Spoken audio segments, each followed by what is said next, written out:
Welcome to this special bonus episode of the Passive House Podcast. I'm Zach Semke, Director of Passive House Accelerator, and we're happy to be sharing a series of bonus episodes recorded in Hamilton, Ontario at the Passive House Canada Conference 2023. These interviews were conducted by Mary James, our Director of Publications, and Michael Ingui, our founder. A big thank you to Euroline Windows for underwriting this special series. Please enjoy. Welcome, Maureen Sanchez, to the Passive House Accelerator podcast. And you are head of Passive House Services at RDH Building Sciences. And you're also a board member of Passive House Canada. New member as of this year. Well, congratulations. I'm not sure if I should say that because it's probably more work. But it is a lot of work, but find it very interesting to be able to put my knowledge and use my voice to drive things in a better direction. And I think that joining the board, which was one of the commitments that I made last year, I also joined the City of Toronto Climate Advisory Group to support the successful implementation of climate action in a actually fair and equitable way as well in the City of Toronto. So these have both been important commitments to use my time as wisely as I can, in addition to the work I do at RDH. Well, that's great. I mean, it seems to me from the outside that Toronto is quite the leader in actually trying to implement their climate plan. Is that correct, or is that just an impression? No, I believe it is the case. I'm going to be honest. I haven't spent as much time in Vancouver, and I know that they're pretty active there as well. So I don't think we're the only one. I think that New York, Boston, we have a lot of examples regarding leadership. But I do have to say that I think the City of Toronto is taking that to heart as well. So we do. There was a lot of work, I think, back in 2016 when they had that redesign of the Toronto Green Standard to create that version 3, which got into application in 2018. But since then, a lot of things are changing. And that climate advisory group, for example, is a new group created for carbon accountability and supporting the implementation. So we're not coming up with solutions, but they're really trying to make sure that we follow up on the promises and we take a proactive approach to carbon management, right? We drove a line between where are we today, where do we want to be in 2040, because they're aiming towards net zero because of the climate emergency they declare, and rather than every year saying, oh, surprise, this is how much we've used, they're really working really hard to say, well, technically between today and 2040, this is the amount of carbon we can use.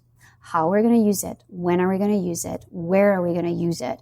And understanding how much might go to transport, how much might go to waste, how much might go to buildings, and do we have the right tools to get us there? So I have to say I applaud the proactive approach that they're having, and they're they might not be the first one at the table. There are other cities as well working on that, but they have been really good as well at watching what other cities are doing. So we've seen a lot out of the C40 cities and, other items, other programs, other approaches that other cities around the globe have been using and trying to see what fits into Toronto and what, might not fit and what do we want to, which way we want to go.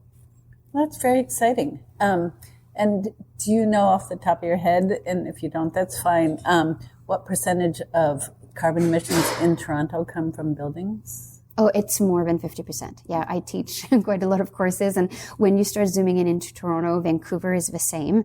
When you zoom in into cities, you do have the majority of carbon emissions annually coming from buildings.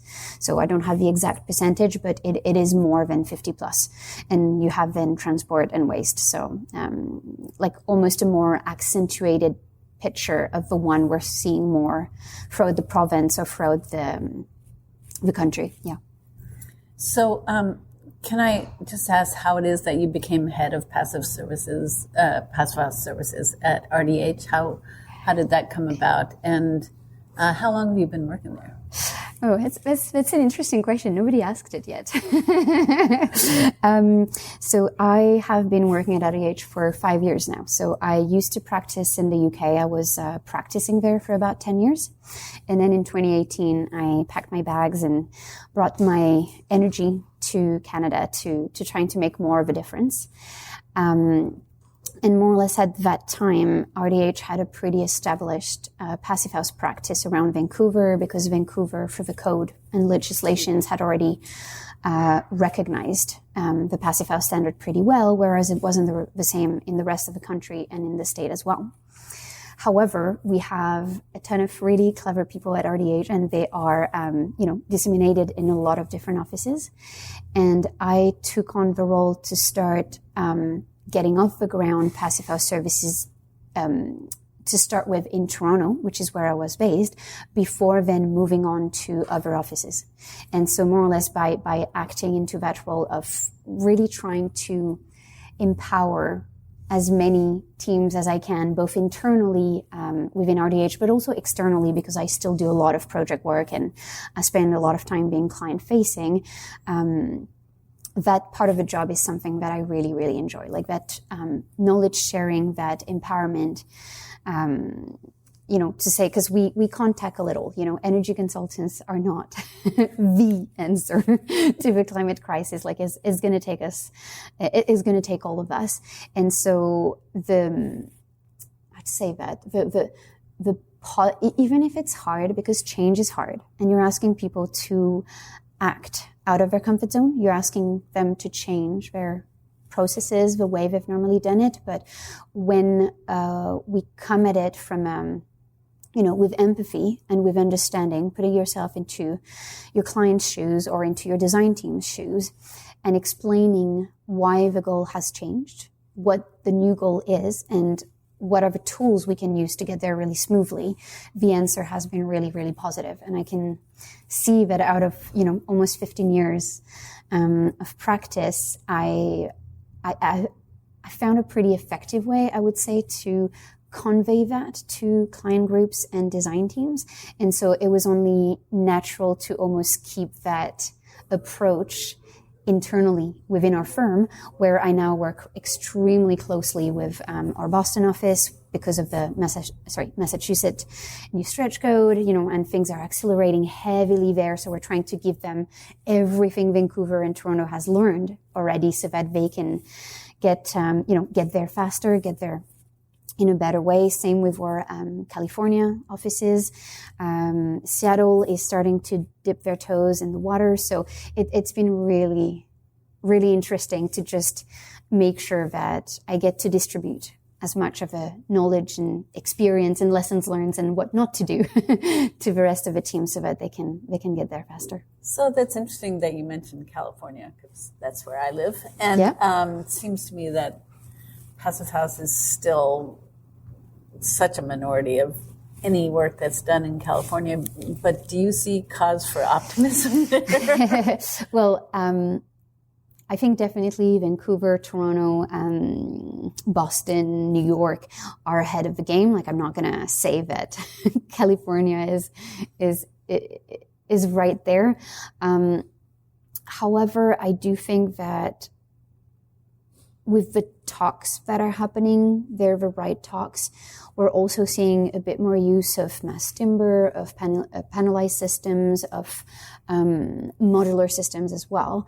And so, strangely enough, when you only have passive house at the table, the passive house consultant might be the only one asking you to front load your design, more decisions earlier, more details earlier. But as soon as you start adding, thinking about embodied carbon, which California is slowly thinking about, when you start talking about modular construction, panelization and all of that, you now have most people at the design table that need answers way sooner than in a standard construction process. And so I think that it's not passive house alone anymore. I think that other elements that are also, gaining momentum will then help high performance and passive house in particular, become more and more of a norm. So it'll take a bit longer, but based on what we're seeing, I don't know, I still feel a little bit optimistic where I think we're gaining in North America, and South America is slowly behind, Europe is ahead of us, but worldwide and in North America, I do think that we're starting to gain a little bit too much momentum to actually think we're going to go backwards. We might not go as fast as we want to go, but I'm starting to think we are going there. Oh, that's great. So fingers crossed, we're going to keep working on that.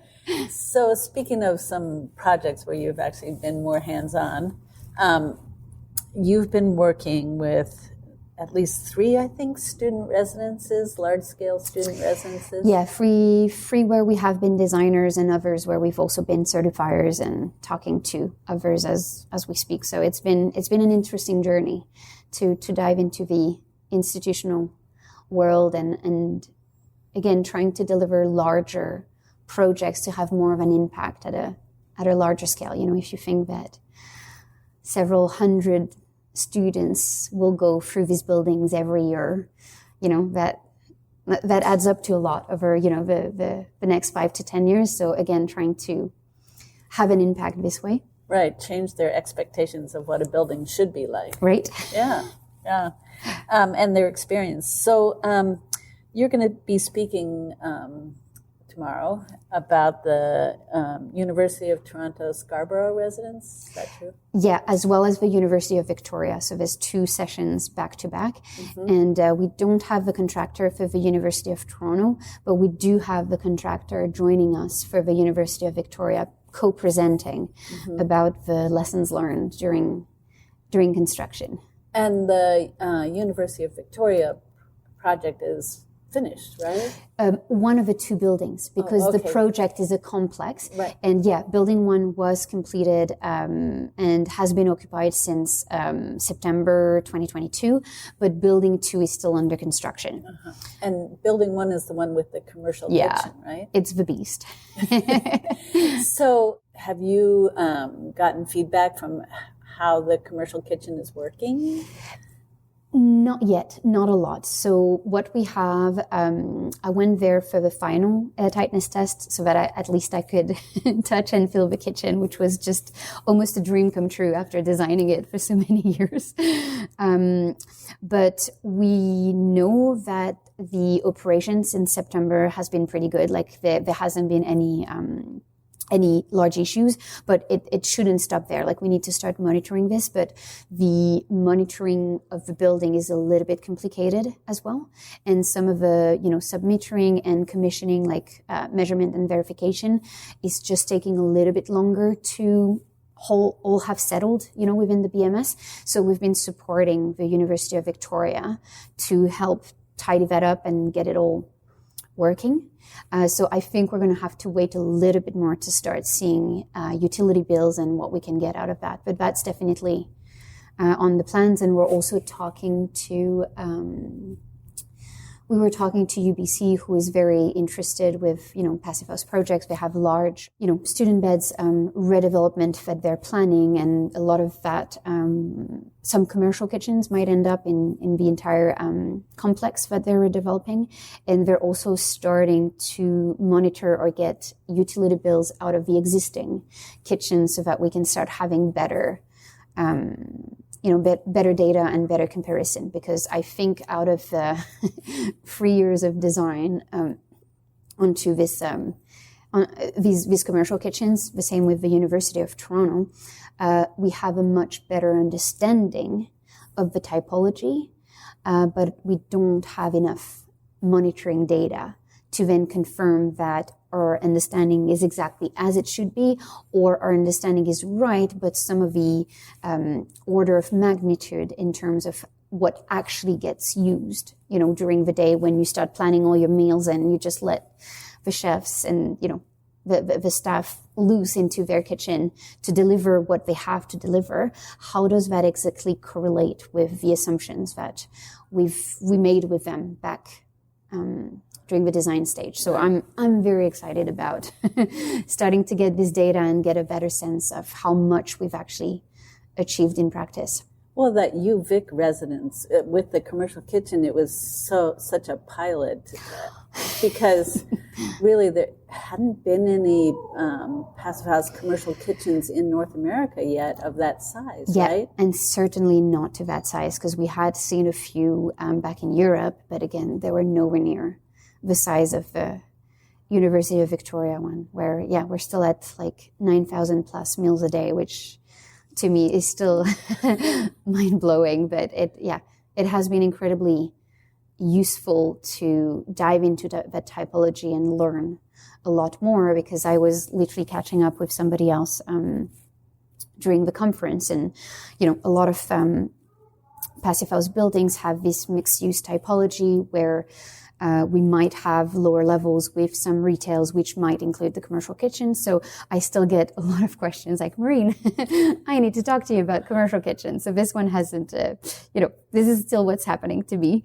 on a day-to-day basis. But with doing, even if it's design-based, I recognize it's not, monitored data yet, but the design-based comparison between what is a standard commercial kitchen and what we describe as a best-in-class high-performance commercial kitchen, the difference between the energy consumption that you're seeing on a daily basis is mind-blowing. Like, we're, as passive house people, the passive house community is used to very low TEDIs, right? Space heating demand, and low EUIs as well. Like, your total energy consumption on a, really bad day goes above 100 kilowatt per square meter per year, to talk in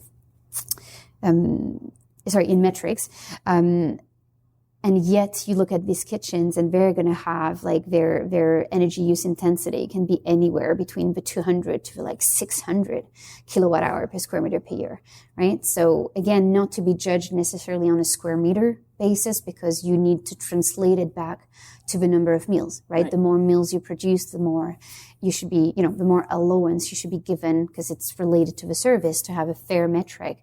But again, when you think that this is a high performance commercial kitchen, think about what a standard kitchen is. And when it operates, not 24/7, but every day of the year, the amount of energy savings, which could translate into big time carbon savings if we move towards high performance and all electric commercial kitchens, has also opened my eyes to like non-passive house buildings, where we can also just go and tackle some of these kitchens, because we now have proof that these all-electric kitchens do work really well.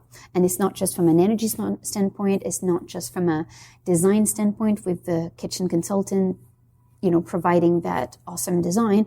It's also from the in-use, feedback, where we have now a lot of chefs that are getting more and more vocal about, like, I thought I loved gas, but I tried, But I tried the induction cooktop and it was wonderful. Yes. It's different. Don't get me wrong. It's always different. And we always have talking about commercial kitchens. It's the same as the rest of passive house buildings. It's still a team sport. The energy consultant cannot do it alone, but the kitchen consultant cannot do it alone either. And your kitchen staff and the university staff driving this as well cannot do it alone. It really takes everybody at the table, and a bit of, being open-minded to change and going there, doing the research, trying these new approaches, these new things, these new, right, open-minded pieces of equipment, and say, actually, it's not as bad as I thought. And with all of that together, we can make all electric commercial kitchens, which is really, really exciting. So again, fingers crossed, the UTSC one should open, I think, towards the end of this year. And that one is 100% electric. So I'm also very, very excited about this one. A bit smaller, but still large enough to. And so that's going to have students occupying it starting in September of this year? I'm not sure if it's September or maybe the next semester, but I want to say was it the end of January, maybe February 2023, we did the first a mid-construction whole building airtightness test. So you can see that we're getting closer to completion. There's still quite a bit of work on the commissioning side, but definitely the building is getting ready for action. So hopefully, at the latest, early 2024, we can start. Yes, it's very exciting. Seeing that building, yeah. I remember at the PHI conference that you guys announced that you had passed with flying colors your targets for the mid-construction whole building airtightness test, which is the big one because we still need to maintain the effort that is currently given to site. But it's a big relief because we're now finally, don't get me wrong, we've done a lot of testing before, but we didn't have the luxury or the opportunity to test the whole building. So we were testing bits by bits, which gives you a really good understanding of where you're at, but it doesn't really rate you against the metric you get judged against at the end. So when we finally start being tested against that and we were doing good, you're like, okay, so all these efforts are paying. It's been good. Well, I look forward to hearing that talk. Are there other student residences that you're working on too that are at earlier stages? No, we finished the one for UBC Okanagan, which was a little bit smaller. We are the certifiers on a couple of US ones, which are moving along. But there are some exciting talks because we know UBC is currently planning, I think, another 3,000 beds. So this is really interesting. And we know there's a joint couple of really good architectural firms that are also driving the master planning of it to already incorporate energy efficiency at the master planning stage, which I'm like, wow, finally, this is amazing. And also we're starting to discuss a bit more, we of course work a lot in Toronto, but we've heard of a few existing student residences that some of the university would be interested in retrofitting, interested in retrofitting. So it's only early stages, so I don't have a lot to share yet, but I certainly hope that, in the coming year or something, we get to have some news where we do more new build and we start to tackle some of these existing buildings, because that would be a big step too. Yes, definitely a big step. I mean, it's so exciting that it's not leaps and bounds, but there's progress being made in retrofit approaches. Yeah, which we need to. It's very funny. Over the last, I want to say 2 to 3 years, we've brought the retrofit discussion forward a lot, and it's been really, really good. People have been listening, but I feel that there's still a little bit of hesitancy to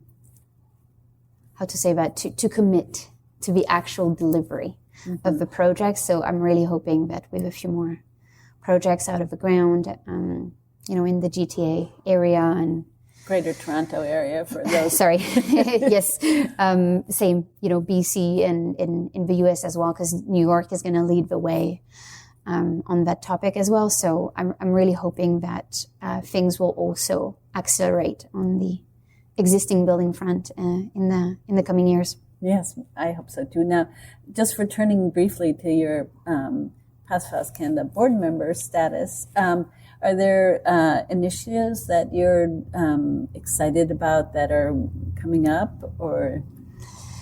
There are things in the work at the moment. I think, education is still a key focus because there's so much more we could share with the world, and there's so many more topics than just operational carbon. We need to start talking about embodied carbon, panelization, all kinds of things. So I know on the master classes side as well, there's some great things being developed.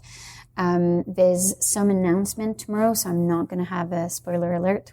You can add a little bit post podcast about BPAC, the Building Performance Assurance Initiative. So it'll be good to see what's coming up. But I think no matter what, when you look at North America and the legislations that we're seeing, because to be honest, even if I'm on the board of Passive House Canada and the US are quite tied, I feel, in that industry, and they tend to progress a little bit together. I think that things are changing more rapidly than what people were anticipating. And so I think that it's going to take all of us, all the brain power, all the everything we can bring at the table to not only empower the current industry to come and meet us where we are, but also let the passive house industry and other leaders in that space, other green building standards and whatnot, to keep innovating so that we can have better discussions with really embodied carbon at the core of all of this. I would like to see also a lot more around environmental justice and social justice and the way we use, master planning and the way we plan our cities, because buildings don't exist as a standalone entity. So I really hope that we're starting to put all of that into a big, pot at the beginning of the design, and we get more comfortable talking about all these topics and asking the right questions and really trying to do a full optimization from day one to start transforming our industry where we want it to be for proper climate action. So it is going to move really fast, and I'm excited to be. It's a bit daunting, it's a bit scary, but I think that the next 5 to 10 years are going to be busy years. Yeah, but also just a big transformation that nobody would have completely predicted. We might have predicted that more of a time, but it's going to be an exciting time to be there. Great. So, well, thank you so much for stopping by and taking the time to talk to us. Well, thank you for having me back. So, always a pleasure.